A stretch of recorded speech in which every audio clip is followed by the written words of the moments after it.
Hi, and thanks for logging on to the Daily DVAR Halacha. And here's a brand new halacha for you, and it's for Wednesday, the 15th day of February, the 19th day of Shvat. Here we go. We were talking about bracha and how when you make a bracha, there should not be any food in your mouth. So the next halachic thing to consider is what if there's some food stuck in between my teeth from the food that I had just eaten? Can I say borei nefashos if some food is stuck between my teeth? Can I make a bracha rishona? That's the bracha before the food if my last snack still has some food stuck between my teeth. And the answer is yes. Little pieces of food that are stuck between your teeth are considered like the normal way of life. And so if that's stuck between your teeth, we don't consider it like there's food in your mouth. So you can go ahead and have that. You're always welcome to floss it out because it's just nice, but you don't have to is the point. When you're going to bench, the halacha is that you should be seated while benching. Walking, standing, even just standing while benching is not considered appropriate. Most rabbis say the same thing holds true for al hamichya.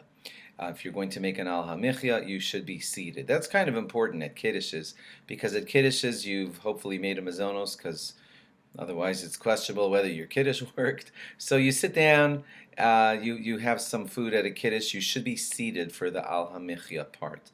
That's best and most proper. Borei nefashos, that's the smaller bracha that goes at the end of a small snack, or the borei pri ha'etz or something before you have the apple. Some say that you could stand for that kind of bracha, but lichatchila, that's a halachic word that means in the first place, the first best way to set it up is be seated for all brachos. That's the best way to set things up.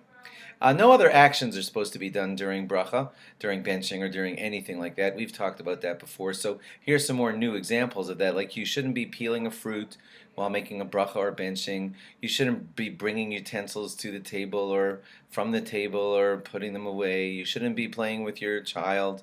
You shouldn't be drying your hands or anything like that. When you make a bracha, you're focused on your bracha and doing nothing else. You shouldn't be walking around during a bracha.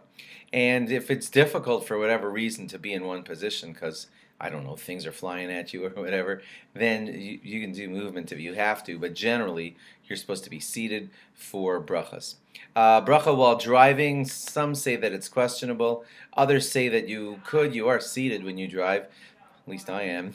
So if you're seated when you're driving, that's considered okay, but you still should be able to have kavana, to have proper attention to what it is that you're saying. If you're in like tough traffic, weaving, following your GPS, and having a lot of trouble concentrating, and you won't be able to think about your bracha, then making a bracha while driving is not appropriate. Thanks for logging on, and log on again tomorrow for more. Bye bye.